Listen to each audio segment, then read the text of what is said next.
శ్రీగురుభ్యో నమః. నమో దేవ్యై మహాదేవ్యై శివాయై సతతం నమః. నమః ప్రకృత్యై భద్రాయై నియతా ప్రణతాస్మతాం. శృతిస్మృతిపురాణానాం ఆలయం కరుణాలయం. నమామి భగవత్పాదం శంకరం లోకశంకరం. అర్చనకాలే రూపగత, సంస్తుతికాలే శబ్దగత, చింతనకాలే ప్రాణగత, తత్వవిచారే సర్వగత. నిన్న మాహేశ్వర సూత్రాల గురించి తెలుసుకుందాం. ఎందుకు తెలుసుకుందామంటే ప్రతి అక్షరాన్ని స్పష్టంగా పలకాలి. ఎందుకంటే అది అక్షరం, శాశ్వతం, మంత్రం, బీజాక్షరం. అందుకోసం అంత చెప్పవలసి వచ్చింది. ఇంకొక విషయం, పాశ్చాత్య పరిశోధకులు సంస్కృత భాషలో ఉన్నటువంటి అక్షరాలను పరిశోధించి ఒక విశేషమైన వాస్తవాన్ని చెప్పారు. అంటే వాళ్ళు పరిశోధించి కొత్తగా వాళ్ళు చెప్పారని కాదు, అంతకుముందు ఉంది.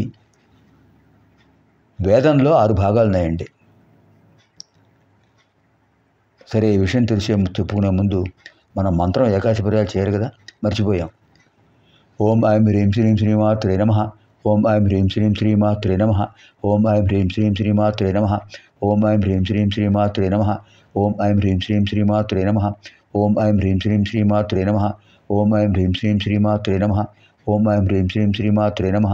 ఓం ఐం హ్రీం శ్రీం శ్రీమాత్రే నమః. ఓం ఐం హ్రీం శ్రీం శ్రీమాత్రే నమః. ఓం ఐం హ్రీం శ్రీం శ్రీమాత్రే నమః.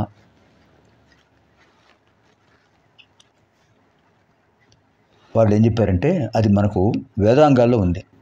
శిక్షా వ్యాకరణం ఛందో నిరుక్తం జ్యోతిషం తథా కల్పశ్చేతి షడంగాని వేదస్యాహుర్మనీషిణః. శిక్ష, వ్యాకరణం, ఛందస్సు, నిరుక్తం, జ్యోతిషం, కల్పం. ఇవి 6. శిక్ష, వ్యాకరణం, ఛందస్సు, నిరుక్తం, జ్యోతిషం, కల్పం. ఈ 6 వ్యాకరణ వేదాంగములు ఉంటారు.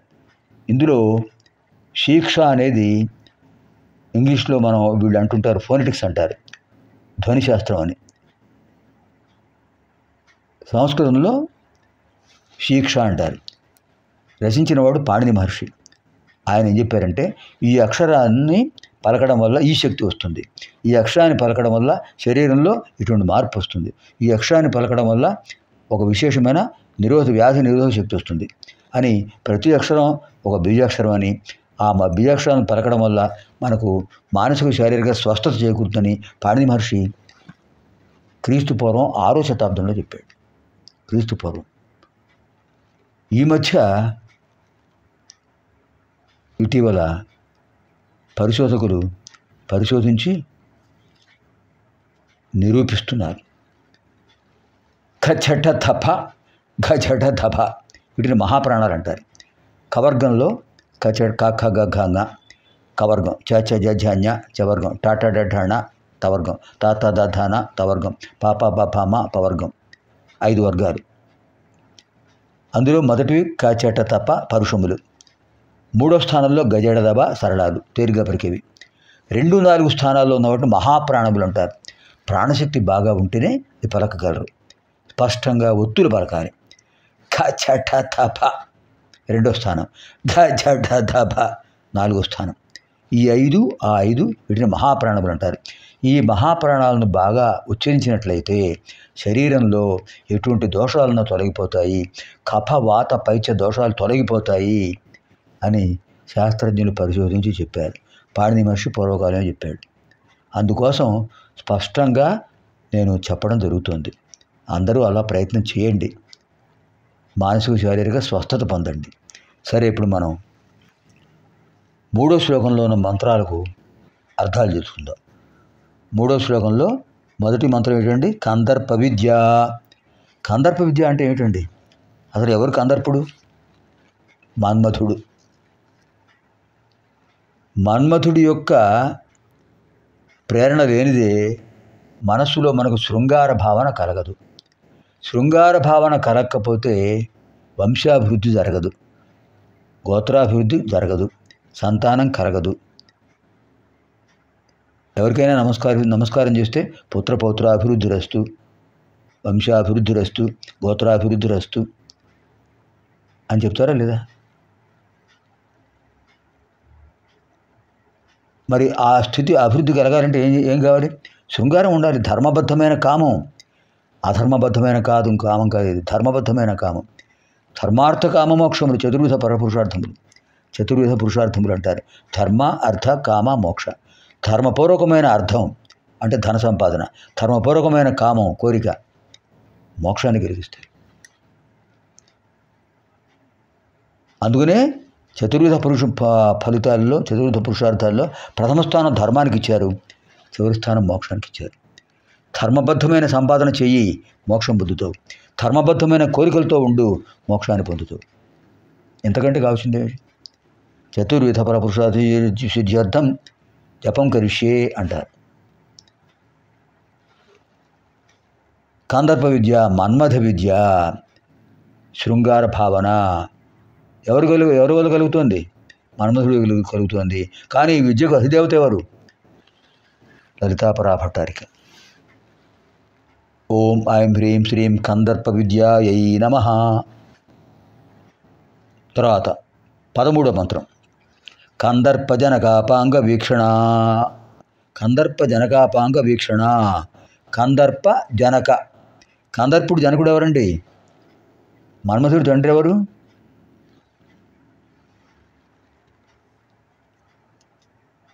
శ్రీ మహావిష్ణువు.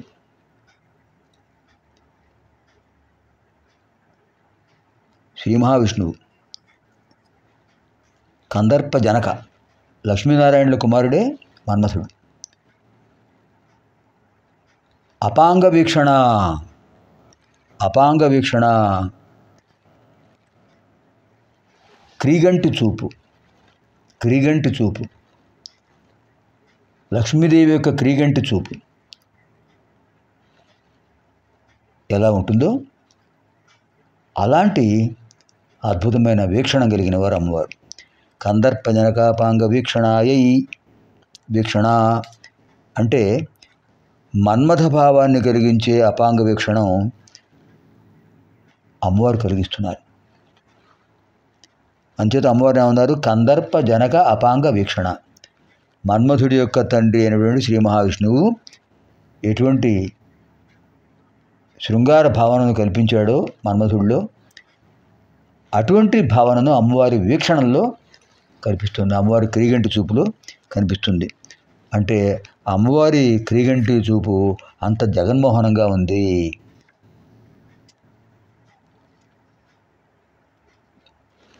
అది మహాలక్ష్మి కటాక్షమే.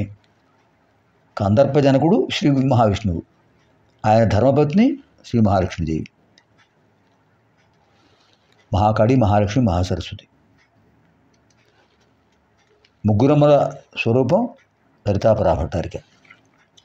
ఓం ఐం హ్రీం శ్రీం కందర్ప జనకాపాంగ వీక్షణాయై నమో నమః. అనంతరం కర్పూర వీటి సౌరభ్య. దీనికి తర్వాత మంత్రం వస్తుంది. ఇప్పుడు మనకి దీని తర్వాత మంత్రం కర్పూర వీటి సౌరభ్య కల్లోలిత కకుప్తట. కర్పూర వీటి సౌరభ్య కల్లోలిత కకుప్తట. అమ్మవారు కర్పూర వీటి ధరించారు, సేవిస్తున్నారు. వీటి అంటే తాంబూలం. సంస్కృతంలో తాంబూలాన్ని వీటి అంటారు. కర్పూర వీటి సౌరభ్య. అమ్మవారికి వశిన్యాది వాగ్దేవతలు తాంబూలం చుట్టించారు. ఆ తాంబూలంలో పచ్చకర్పూరం వేశారు. తాంబూలంలో పచ్చకర్పూరం వేయడంలో ఆంతర్యం ఏంటంటే రక్తశుద్ధి కలుగుతుంది. పచ్చకర్పూరం ఔషధం. దృష్టి లోపాన్ని తొలగిస్తుంది, కళ్ళకు శక్తినిస్తుంది పచ్చకర్పూరం. అటువంటి పచ్చకర్పూరాన్ని తాంబూలంలో చుట్టి అమ్మవారికి ఇచ్చారు. దీనివల్ల ఏమైంది? సౌరభ్యం వచ్చేసింది, పరిమళం వచ్చేసింది. అమ్మవారు తాంబూలం సేవిస్తున్నారు. వశిన్యాది వాగ్దేవతలు ఇవ్వడంతో అమ్మవారు వాళ్ళపై అనుగ్రహంతో తాంబూలం సేవిస్తున్నారు. ఆ సౌరభ్యం అద్భుతంగా ఉంది. ఆ సౌరభ్యంతో కల్లోలిత కకుప్తట. కల్లోలిత కకుప్తట. ఎటు చూసినా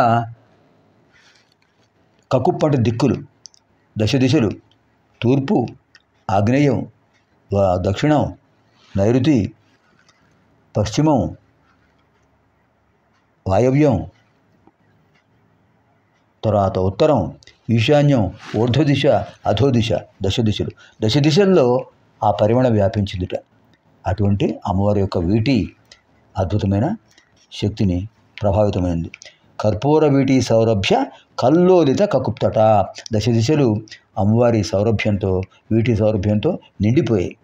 ఓం ఐం హ్రీం శ్రీం కర్పూర వీటి సౌరభ్య కల్లోలిత కకుప్తట యై నమః. దీంతో మనకు తృతీయ శ్లోకం పూర్తయింది. ఇప్పుడు 14 మంత్రాలు అయ్యాయి. తర్వాత శ్లోకంలో 4వ శ్లోకంలో ఎన్ని మంత్రాలు ఉంటాయో తర్వాత